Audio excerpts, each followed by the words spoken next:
If you're always the one reaching out, you don't need a big speech. You need a rule. 2 touches only, 1 clean invitation, then you stop. Before you text again, ask, am I inviting or am I chasing? Then do 1 long exhale. We work through how to stay warm without begging, especially at night when you get weak. You're standing in a North American grocery store parking lot with your keys in your hand, cold air biting your face, and you're pretending to look for something in the car, because you don't want anyone to see you check your phone again. You keep initiating contact, and you're embarrassed when it isn't matched. Say this exact sentence out loud, like you're drawing a line with your voice. I'm not sending another message today. Now put the phone face down and move it out of reach, into your bag, the glove compartment, under a notebook, anywhere that forces you to make a deliberate decision to grab it again. In the next 10 minutes, your body will argue with you. You'll feel the itch in your hands, the pressure behind your eyes, the little spike of panic that says, fix it. Smooth it over. Send something lighter. And then, if you don't move, you'll notice the first real relief. You didn't chase. You didn't perform. You didn't trade your dignity for a reaction. Educational content inspired by classical Stoic texts. Not medical, psychological, financial, or legal advice. This won't rush you, but it will keep you from spiraling. Because the pain isn't just that they didn't reply. It's the way your mind turns silence into a mirror and then forces you to stare at yourself in it. It's the private humiliation of seeing your own name stacked in the chat. You, little attempts to keep the connection alive. It's the way your chest tightens when you notice you're always the one who checks in first, the one who remembers birthdays, the one who sends the hope your week is going okay message that's half kindness and half self-protection. You don't even feel angry at them at first. You feel embarrassed. And that embarrassment has a cost. This is costing you time, because you keep rereading, rewriting, refreshing. It's costing you energy, because you spend the best part of your attention trying to predict someone else's mood. It's costing you sleep, because you keep telling yourself you'll stop checking after 1 more minute. And it's costing you self-respect, because every extra reach out you didn't mean to send becomes a little proof, in your own mind, that you can't hold your ground. Here's what you're going to get today. In plain outcomes you can actually feel. You'll build a self-respecting contact rule that stops the chase without turning you cold. You'll reduce the emotional exhaustion of waiting and guessing by giving your mind a clean boundary it can follow even when you're stressed. And you'll feel calmer, not because you control people, but because you stop giving people the steering wheel to your mood. If you want more lessons like this, built for real moments, not inspirational speeches, subscribe, so the next time you're about to spiral you'll have something practical to do instead. Subscribe for more Stoic Focus Lab lessons. First, you'll learn how to make 1 clean invitation that doesn't sell your self-respect. Next, you'll install a simple rule that blocks the 1 more text reflex before it takes over. Then you'll practice a pressure reset that cools your nervous system so waiting stops feeling like a crisis. Finally, you'll see all of it used in a real, tense moment where your old pattern almost wins, and you still choose dignity. And later, when you're about to open that chat thread you promised yourself you wouldn't touch, when your finger is already moving and you're already rehearsing what to say, I'm going to bring you into the exact pressure moment where you either protect your dignity or repeat the old chase in a new fit. You're walking into a coffee shop on a weekday morning, the kind with bright windows and a line that moves too slowly, and your phone buzzes in your pocket. Your body reacts before your mind does, your pulse jumps, your stomach tightens, your attention tunnels. You already know what you hope it is. You pull your phone out like you're grabbing a life raft. It's a notification from something you don't care about. And you feel the drop anyway. Not because the notification matters, but because the hope did. Here's the first core idea, and it's an early payoff because it changes what you do immediately. You make 1 clean invitation, and then you stop. Not to punish anyone. Not to play a game. To protect your dignity and to stop training your nervous system to depend on someone else's reaction. Use this microscript verbatim before you type anything. 1 clean invitation. No second message. A clean invitation has 3 traits. It's clear, it's complete, and it doesn't beg. It includes a real suggestion, time, place, or next step, so you aren't forcing the other person to do all the work. And it does not contain a hidden apology for wanting connection. Here are examples you can copy word for word. Hey, want to grab coffee this weekend? I'm free Saturday afternoon. Miss you. Want to catch up this week? I can do it on Tuesday after 6. I'd love to see you. Are you up for dinner sometime this week? Thinking of you. If you're up for talking, I'd like that. Notice what's missing. There's no LOL, no if you're not busy, no worries if not, no sorry to bother you. Those phrases feel polite, but when you use them for anxiety, they're not polite. They're you trying to pre-forgive the other person for not matching your effort. That's how you abandon yourself while smiling. Why this work is embodied, not intellectual. When you send extra messages, you're not just communicating, you're regulating your anxiety through the other person. You're trying to change your internal state by getting an external reaction. That's why it feels urgent. Your body thinks the reply will fix the discomfort. A clean invitation breaks that loop. It returns you to one solid action you can respect. You offered a connection like an adult. You didn't chase like someone asking to be chosen. Now let's put it in a North American example with friction, because the friction is where the lesson becomes real. You text your friend Ryan. You used to talk weekly. Now he responds in bursts. You've been carrying the thread for months. Today you're tempted to send a just checking in message because you hate how quiet it's gotten. So you pause and you do it clean. Hey, want to hit that new place on Main Street this Friday? I'm free after work. Then the gap opens. 10 minutes. An hour. Your mind starts narrating, he saw it. He doesn't care. He's ignoring you. Maybe I'm annoying. Send something funny so it's not weird. This is the moment you usually fold. You send a second message that isn't really about him. It's about you trying to undo the vulnerability of reaching out. That's where the microscript saves you, one clean invitation, no second message. Tiny action, measurable today, choose one person you've been chasing and send one clean invitation. Then set a 24-hour boundary, no follow-up messages, no memes, no just making sure, no LOL. If you need it, write the time you sent it on a sticky note, sent at 2:14 p.m. One invitation. That turns your boundary into something real, not a mood. Slow practice moment, right here. Take one breath in through your nose for 4 seconds. Hold it for 2. Exhale for 6. Do that again. As you exhale, relax your jaw. Let your tongue rest. Your body is where the chase lives. If your body calms, the chase loses power. Then say this to yourself, quietly, an invitation is dignity. Chasing anxiety. Not as a motivational quote. As a diagnosis. Forward pull line, you're going to need this later when silence stretches and your mind starts inventing meanings. A clean invitation gives you a stable truth to return to. I offered. I didn't beg. I can live with that. It's late at night in a North American bedroom, the kind of quiet where every sound feels louder, and you're lying on your side with your phone inches from your face. You've already told yourself you're not going to check again. But your thumb moves anyway. It's not even a decision anymore. It's a reflex. You open the thread.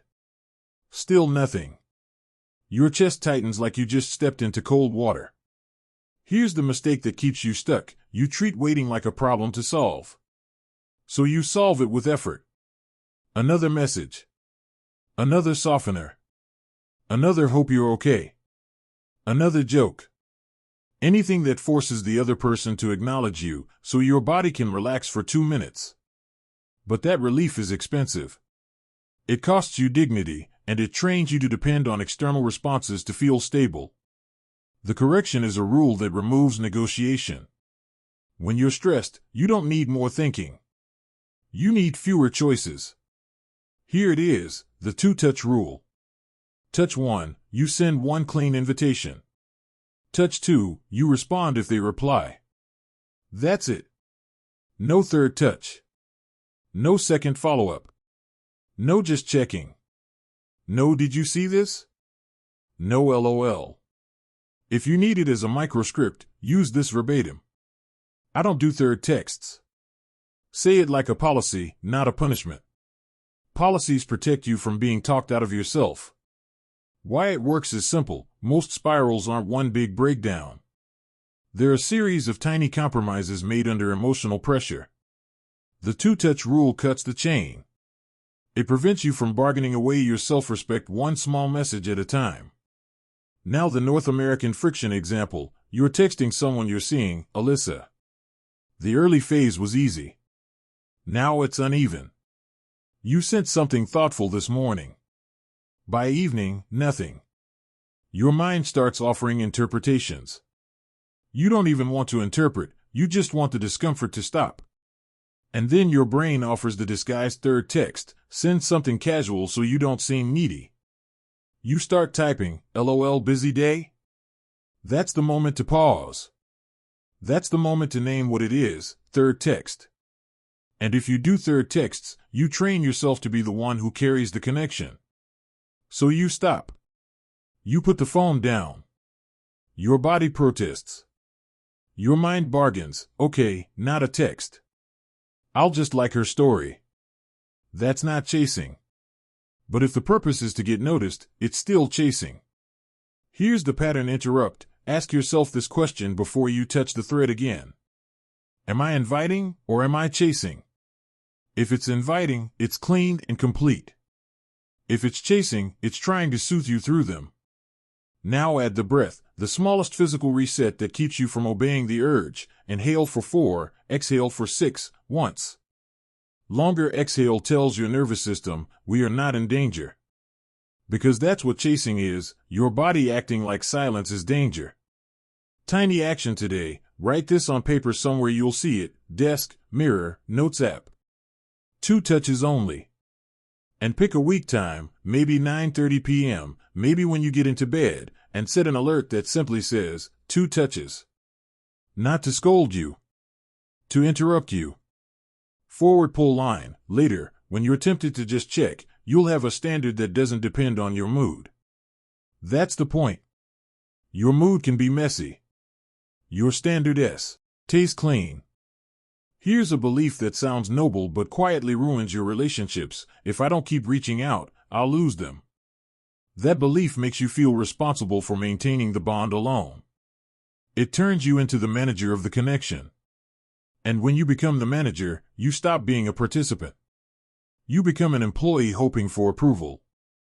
Myth bust, relationships that require you to chase to keep them alive are not stable, they're just being propped up. So the instruction is this, with real stakes, your job is clarity once, their job is reciprocity. If you take both jobs, you don't get close. You get fatigued. Here's the rule you can hold even when you're emotional, clarity once. Space after. And here's the script, verbatim, when you feel that desperate pull to secure the bond. I'm going to give this room to breathe. Say it like you're stepping back from a hot stove. Not because the stove is evil. Because it's hot. Now an example under pressure, a North American weekend moment that hits hard. It's Sunday afternoon. You're scrolling and you see it, a photo of your friend group at brunch. Smiling faces. Mimosa glasses. Inside jokes. And you weren't invited. Your body heats up. Not rage at first. Something more cutting, oh. So they can make plans. They just didn't think of me. The old reaction wants to sprint toward reattachment. You want to message someone right now, hey. Miss you guys, when are we hanging? You want to prove you're still in the circle. You want to repair the sting by making yourself available. Stop. Clarity once. Space after. If you want clarity, you don't send a chasing message from the heat. You wait until you're calm enough to be clean. Then you send one direct, dignified line that names reality without begging for reassurance. Something like, hey, saw you all out today. I'd like to be included next time. If plans are shifting, just tell me. That's clarity. And then you stop. You don't follow up with LOL. You don't apologize for having feelings. You don't send a second message to soften the first. Because if you soften it, you teach people they can exclude you and you'll still do the emotional work for them. Why this works is Stoic in the best sense. Epictetus teaches a simple divide: what's up to you, and what isn't. Your words, your choices, your standards, up to you. Their invitations, their priorities, their responses, not up to you. Marcus Aurelius keeps returning to the same posture: you do your part with integrity and you refuse to become inwardly chaotic because the world doesn't cooperate. Space is how you let reality show itself. If they care, space gives them room to step forward. If they don't, space gives you information without you humiliating yourself. Slow practice moment: put one hand on your chest for 10 seconds. Feel your breath under your palm. Then say this quietly: space is not lost. Space is information. Because that's what your anxiety hates. Anxiety hates information. It wants reassurance. But reassurance without reciprocity is how you get trapped. Now the tease: no resolution promised. There's a later moment, usually after 2 or 3 days, when you'll feel the urge to be mature by sending something sweet. You'll tell yourself it's kindness. But underneath, it's fear of being forgotten. In the next story, you'll watch that exact moment arrive, and you'll practice choosing dignity without turning hard. It's a Tuesday evening after work, the kind where your brain feels cooked and your emotions sit closer to the surface. You're at your kitchen counter, half eating something you don't even taste, and your phone is nearby like a magnet. You haven't heard back from Jordan in 3 days. Jordan isn't cruel. Jordan is inconsistent. Warm sometimes. Gone sometimes. And you've been bridging the gap with your effort. You tell yourself a story: maybe they're stressed. Maybe they're busy. Maybe I'm overthinking. And that story might be true. But there's another truth sitting under it: you feel off balance, and you hate that you're always the one reaching. Your thumb moves toward the thread. You open it. The quiet looks louder in the dark.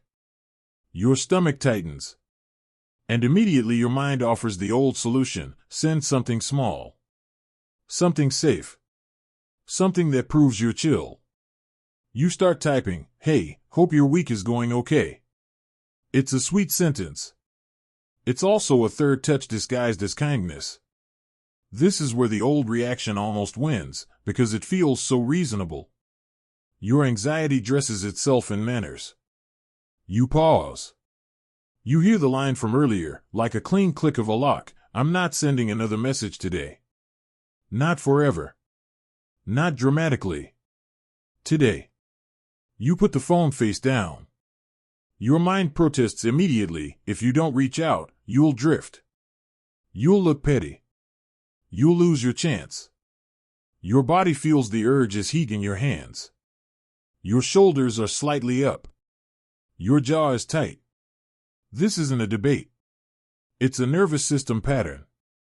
So you apply tool 1 from earlier, one clean invitation, then stop. You ask yourself, honestly, did I already invite you? Yes. 3 days ago you said, want to hang this weekend? You offered a time. That was clean. So your part has been done. Tool 2, two-touch rule. Touch 1 already happened. Touch 2 is only if they reply. This would be touch 3. So you don't do it. Now you need tool 3, because rules are not enough when your body is activated. You do the slow exhale, 6 seconds out. Once. Then again. You let your shoulders drop. You unclench your jaw. Your body doesn't need to feel good. It needs to feel less urgent. Then you use the pattern interrupt question. Am I inviting, or am I chasing? You tell the truth: you're chasing relief. You're trying to end the discomfort by getting a response. Now comes the bargain, the part where your old self tries to outsmart the boundary. Okay, not a text. I'll just like their post. I'll react to a story. That's not chasing. But if the goal is to trigger a response, it's still a third touch in a different outfit. So you choose space. I'm going to give this room to breathe. And because your body needs somewhere to put the energy, you redirect into something physical and immediate. You stand up. You pour a glass of water. You rinse one plate. You wipe the counter. Not as a productivity hack. As the nervous system shifts. You move from digital chasing to physical presence. 10 minutes pass. The urge drops from a 9 to a 6. Not gone, but weaker. And that's enough to notice something important. You can survive the wave. The waves can be loud, and you don't have to obey it. Later that night, a message finally comes in, "Hey, sorry, been busy." The old you would flood the thread with warmth, with relief, with overavailability, because the reply feels like oxygen. You'd immediately try to secure the bond, "No worries. I totally get it. I'm free anytime." You trade your standards for the safety of being liked. But you're practicing dignity. So you respond clean. All good. If you still want to hang, Saturday afternoon works. No lecture. No punishment. No begging. Just clarity. Jordan doesn't instantly confirm. The situation stays open. The relationship isn't magically balanced. And that's the point, you're not seeking closure. You're seeking self-respect. The improvement is this: you're calmer because you didn't abandon yourself to get a response. You let the pattern reveal itself over time. You stayed warm without chasing. You stayed human without pleading. And it's still ongoing. You might still feel the ache tomorrow. You might still have moments where your thumb twitches toward the thread. But something has shifted. Your dignity is no longer negotiable just because silence feels uncomfortable. The core lesson is this: reacting is agreeing to end discomfort immediately. Responding is choosing your next action on purpose. Reacting makes you scattered, because your day becomes a chain of emotional alarms tied to someone else's attention. Responding makes you intentional again, not because you control outcomes, but because you protect your dignity. First, we started inside the tension, your phone in your hand, the urge to send one more message. And you used one sentence to stop the behavior in the moment so you could feel relief within 10 minutes instead of feeding the spiral. Then we built a clean way to reach out that doesn't sell your self-respect, so you can offer a connection once without auditioning for it. Next, we named the mistake that keeps you stuck, treating waiting like a problem to solve, and you replaced it with a simple rule that blocks the third text before it happens. Then we stress-tested the deeper belief that makes you chase, and you practiced clarity once and space after so reality can show itself without humiliating yourself. Finally, you watched all of it in a real Tuesday night moment where the old pattern nearly took over, and you still chose calm standards over another reach for reassurance. Exactly 3 do-today steps. 1. Do the 10-minute stop. The next time you feel the urge to send a follow-up, say out loud, "I'm not sending another message today." Put your phone face down and set a timer for 10 minutes. No checking the thread until the timer ends. 2. Send one clean invitation, then enforce 24 hours. Choose one person you've been chasing. Send a single message with a specific time, example, "Want to grab coffee Saturday afternoon?" After you send it, no second message for 24 hours, no meme, no reaction, no just checking. 3. Use the question plus exhale before touching the thread. Ask, "Am I inviting or am I chasing?" Then do one long exhale, 6 seconds. If it's chasing, you do not touch the thread, you redirect into one physical action: water, dish, short walk, anything real. The next layer to watch is how to handle inconsistent replies without you swinging between overgiving and cold distance. A sample title: Consistency, the standard you keep apologizing for. You need it because boundaries aren't only about not texting, they're about what you reinforce, what you stop negotiating, and how you stay warm without being available on demand. Subscribe for more Stoic Focus lessons like this, and I'll see you in the next one.